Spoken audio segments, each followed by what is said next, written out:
साहब, पंजाब में, सिंध में जो सूरत हाल हुकूमत की हुकूमती नुमाइंदों की बनती हुई नजर आ रही है, I know it's a very hypothetical questions, लेकिन अभी जाहिर सी बात है हुकूमत साजी का मरहला चल ही रहा है।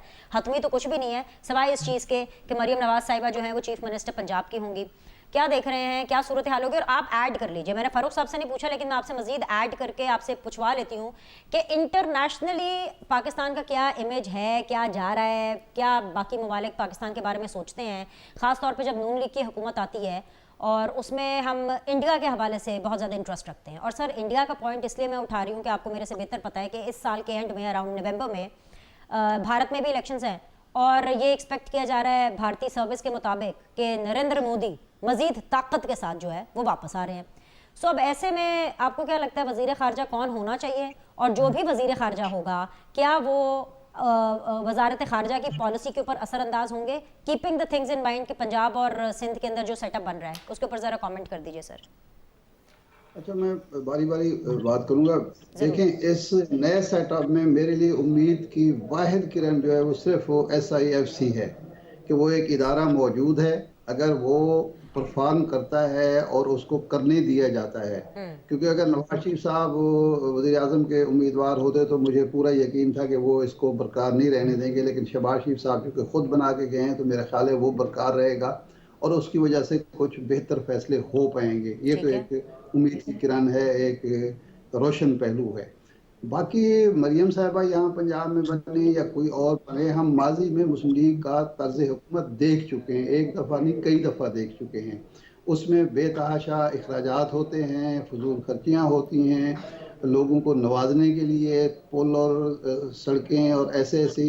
मियाँ साहब ने फैसलाबाद में ऐलान किया कि 2 मोटरवे यहाँ से गुजर रहे हैं, 2 और मैं गुजारूंगा यहाँ से। तो ये जो नमूद नुमाइश और मुसरफाना अखराजात हैं, उसकी वजह से पाकिस्तान मकरूज होता है और पाकिस्तान की माशी इन्हितात में मजीद इजाफा होता है। और तो सर, वो इसलिए बुजदार साहब का दौर भी तो देखा है ना PTI का, उसको भी शामिल कर लेना सर, वो तो अभी पिछला ही नहीं, था, बुजदार तो उसको भी शामिल कर नालायक, लें जी। बुजदार तो एक नालायक शख्स था।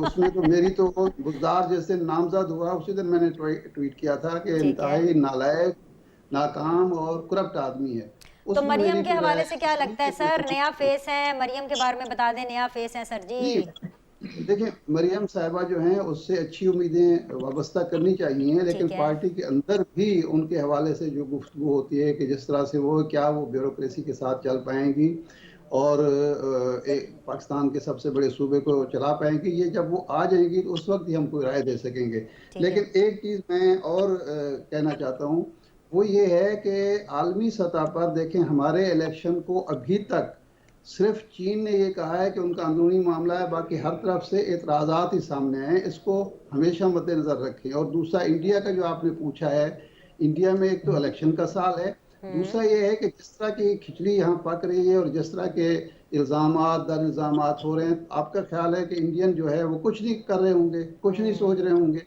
तो ये सारी चीज़ें जो हैं, हमें इसको इज्तमाही अंदाज में देखना चाहिए और इज्तमाहीयत से सोचना चाहिए। बाकी अब्दुल्ला गुल साहब ने जो सदारती निज़ाम की बात की है और सऊदी अरब और चीन की, मेरा ख्याल पाकिस्तान पाकिस्तान है और पाकिस्तान को पाकिस्तान ही रहने दिया जाए। ना यहाँ बादशाहत आ सकती है, ना उस तरह की आमरीत, वन पार्टी रूल आ सकता है जिस तरह चीन में मौजूद है।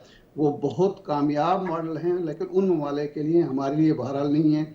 और सदारती निज़ाम अगर यहाँ लाते हैं तो वो एक शख्स होगा जो मकबूल होगा, तो उसको सबसे ज़्यादा वोट की बुनियाद पर। तो क्या अगर एक शख्स इलेक्शन जीत गया सदर का, तो उसको सदर बनने दिया जाएगा, उन नतायज बिल्कुल। को तस्लीम किया जाएगा?